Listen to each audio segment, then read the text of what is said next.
11 April 2024 کو عید کے دن Hamas کے سیاسی رہنما اسماعیل ہنیہ کے 3 بیٹے اور 4 پوتے پوتیاں اسرائیلی حملے میں شہید ہوئے تھے۔ اسماعیل ہنیہ کے بیٹے عید کے پہلے دن جب خاندان سے ملنے جا رہے تھے، اس دوران اسرائیلی فوج کی طرف سے جو فضائی حملے ہوئے تھے، ان میں ان کے 3 بیٹے حازم، عامر اور محمد، جبکہ پوتے اور پوتیاں جن میں مونا، امل، خالد اور رضوان بھی شہید ہوئے تھے۔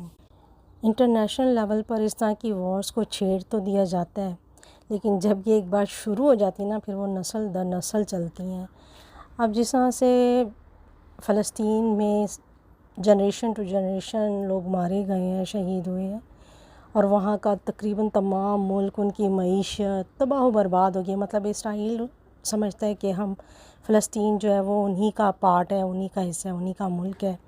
اور وہ ہر ایک چیز کو وہاں سے، مسلمانوں کی نشانیاں، مسلمانوں کو وہاں سے مٹا دینا چاہتا ہے۔ اب بتائیں، ایسے میں جب فلسطین کوئی وقت آئے گا ان پر بھی عروج کا، جب وہ ملک دوبارہ سے خود کو کھڑا کرے گا اور اس لیول پر جائے گا جہاں پر آج ہم ہیں، اور پھر ہو سکتا ہے اس لیول پر بھی جائے جہاں آج امریکہ ہے، تو کیا وہاں کی عوام اسرائیل کو، اس کی نسلوں کو معاف کر دے گی؟ کیا یہ نسل در نسل ملکی لیول پر دشمنی نہیں چلے گی؟ کیا یہ اقوام متحدہ پھر ایک ہی ہال میں، ایک ہی جگہ سیٹوں پر بیٹھیں گے؟ کیا ایک دوسرے کا ساتھ دیں گے کسی تیسرے ملک کے خلاف، کسی تیسرے ملک کی جنگی حکمت عملی کے خلاف؟ کیا ایک دوسرے کا ساتھ اقوام متحدہ میں دیں گے؟ کیونکہ اقوام متحدہ وہ ادارہ ہے جہاں سارے ملک مل کر کسی ایک ایسے غلط ملک کے خلاف کارروائی کرنے کا حق رکھتے ہیں جس کی پالیسیز دنیا کے خلاف ہوں۔ بیسیکلی امریکہ یا یورپین ڈفرینٹ کنٹریز جو ہیں، یا انگلینڈ جو ہے، وہ ایک دوسرے کے خلاف اس طرح کی جنگی کارروائیاں کرتے ہیں یا انوالو رہتے ہیں، اور وہ مسلمانوں کو بھی کئی جگہ پر ٹارگٹ اس طرح سے کرتے ہیں کہ وہ بھی ان ساری چیزوں میں متحد ہو کر ان کے خلاف اکٹھے ہو رہے ہیں۔ جیسے کہ ابھی ڈر ہے کہ کوئی تیسری ورلڈ وار نہ شروع ہو جائے،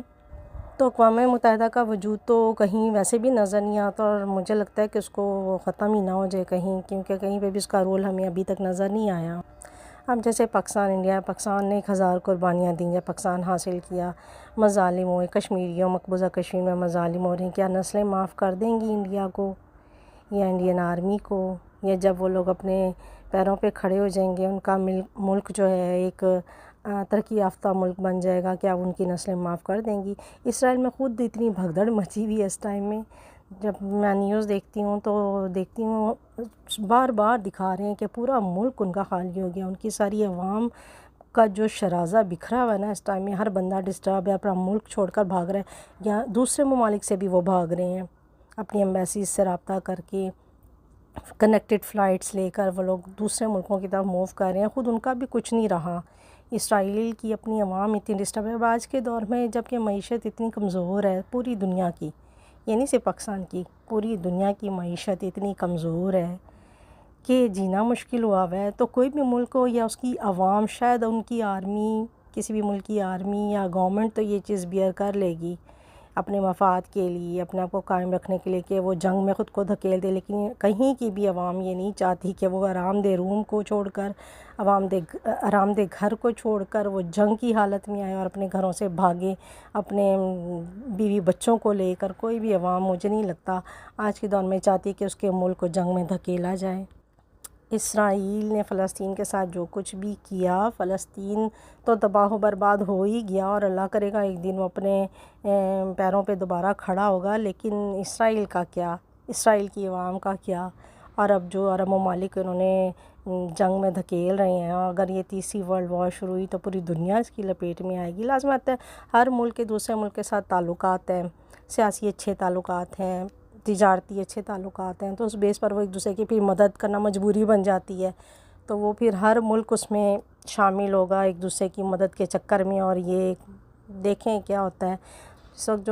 جو لوگ سیاسی بصارت رکھتے ہیں اور جو ملکی لیول پر یا انٹرنیشنل لیول پر نیوز سنتے ہیں اور جانتے ہیں، اس وقت دنیا ایک تیسری عالمی جنگ کے دہانے پہ کھڑی ہوئی ہے۔ ہم تو دعا کرتے ہیں اللہ پاک بہتری لائے، کیونکہ ہمارے ارد گرد بھی بہت سے ایسے ممالک ہیں، جیسے کہ ٹرکی نے کہا، اناؤنس تو کئی بار کیا، ابھی تک اس نے اسٹیپ فارورڈ نہیں کیا۔ لازمات ہے، ہر ملک کی اپنی ترجیحات ہوتی ہیں کہ وہ جنگ میں اس میں خود کو انوالو کرے گا اور اسرائیل کو مزہ چکھائے گا اور حملے کرے گا، تو اس کے لیے یورپین بارڈرز اور بھی لگتے ہیں، جبکہ گریس جو ہے وہ اسرائیل کے حق میں ہے۔ تو اب یہ تو بڑی آگے جا کے مشکل سچویشن آ رہی ہے۔ اللہ پاک سب کو اپنی حفاظت میں رکھے، اور جو بھی اقوام متحدہ اور انٹرنیشنل لیول پر ہمارے بھی رہنماؤں کو اس چیز کی توفیق دے کہ وہ بات کریں اور آگے ہو کر امن کی بات کریں، لوگوں کے حقوق کی بات کریں، مسلمانوں کے حقوق کی بات کریں۔ آمین ثم آمین۔